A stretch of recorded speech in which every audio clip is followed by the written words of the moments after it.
Hey, how's it going, guys? Matt here once again, and today I just want to go ahead and put together a quick little video for you on some basic information and aftercare regarding the Philtrum piercing, also most commonly referred to as a Medusa piercing.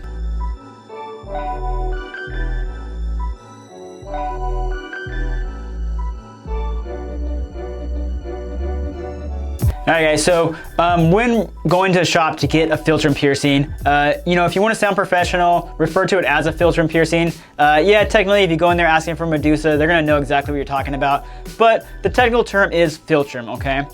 Now, for Philtrum piercing, your basic jewelry is going to be a 16 gauge 3/8 labret stud, okay? And you can put a little gem on the end, a plain ball, whatever you want, but just know that jewelry itself is going to be a 16 gauge 3/8. That's going to be your starter jewelry right there. Usually, a Philtrum piercing takes about 2 to 3 months to heal.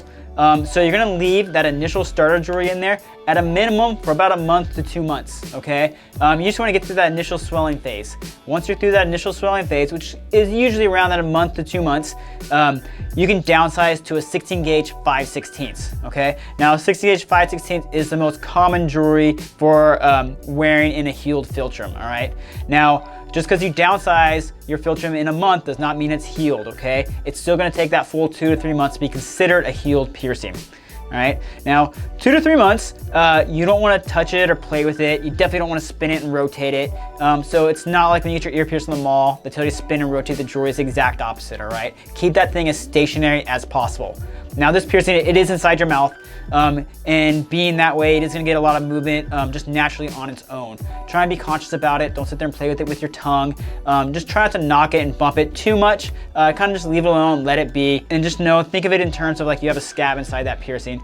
If it's constantly getting bumped or knocked or like spun or rotated, it's like picking out a scab, okay? So obviously you don't want to be picking at scabs, just kind of leave it alone. You're gonna get more scar tissue, and it's on your face, so you don't really want a lot of scar tissue build up on there. So leave it alone, don't touch it, build a force field around it. Be careful kissing people, be careful taking drinks from like cups and stuff of that nature, be careful eating. When you start off with that initial longer bar, it can get hooked on your teeth. You don't want to bite on it, so just be really conscious about that.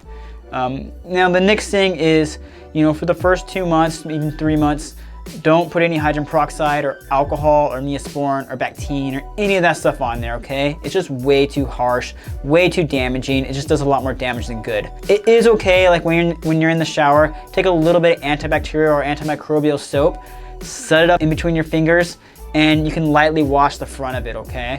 Lightly, you're not trying to get it inside the piercing. It is literally just for cleaning around and the outside of the piercing. You're trying to keep it free of like dirt, buildup, dead skin cells, just any sort of funky stuff that might be going on there. You just wanna kind of clear that off. Now for the actual cleaning of the actual piercing, you wanna be doing saltwater soaks. So what is that, okay? I know we've talked about it a million times in previous videos, pretty much the exact same thing we've talked about before. Doing a saltwater soak, what you wanna do is you wanna go to the grocery store, you wanna get a gallon of distilled water. All right, now distilled water, it's like $1, it's in the drinking water section. Any grocery store is gonna have it. It's pretty easy to find, okay? So once you got that gallon of distilled water, go over to the salt section and you wanna get some non-iodized or some all-natural sea salts.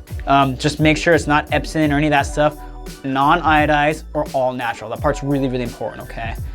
When you get home, it's gonna be exactly 4 teaspoons of that salt poured into the gallon of distilled water. 4 teaspoons to the gallon, no less, no more, exactly 4 teaspoons to the gallon, okay? Shake it up, that's gonna give you a big jug to keep around the house. Now, once you have that pre-made, once or twice a day, take like a shot glass or a coffee cup, always making sure it's glass or a porcelain, never paper or plastic, okay? Fill that cup up with a saltwater solution, microwave for a few seconds, just barely, you just want it barely body temperature. And what you're gonna do is you're gonna tilt it up to your mouth, and almost your upper lip, like you're taking a drink of water from your upper lip, tilt it back and just let it submerge there. So you're gonna let it submerge for around 7 to 15 minutes, all right? 7 to 15 minutes is the recommended time frame. Any less than that, it's not really gonna do what it needs to do. Any longer than that, it's just not really necessary. So 7 to 15 minutes, once or twice a day. When you're done, you can take some fresh water and kind of like rinse it off a little bit so you're not leaving any salt on there. Not that that would be a bad thing. The salt just tends to dry your skin up a little bit if you leave it there. And that's pretty much it, you guys. I guess the only thing I could really add to that is, this piercing is a fresh wound on your face. So, little things like public bodies of water, kissing, anything of that nature, try and avoid. Public bodies of water, Obviously, from the neck up, you don't want to go in any jacuzzis, hot tubs, swimming pools, oceans, nothing like that. Your own shower, bath water is totally fine, just no public bodies of water. And then for kissing, you know, obviously like another person's gonna have a lot of bacteria in their mouth. If you guys are kissing, you're just gonna be exchanging that bacteria back and forth, and that's obviously gonna get on and inside the piercing, okay? So be really careful with all those things. Hopefully that helps you guys out. Hope you guys learn a thing or two from that. And once again, thank you for watching these videos. I really appreciate it, and we'll see you guys next one.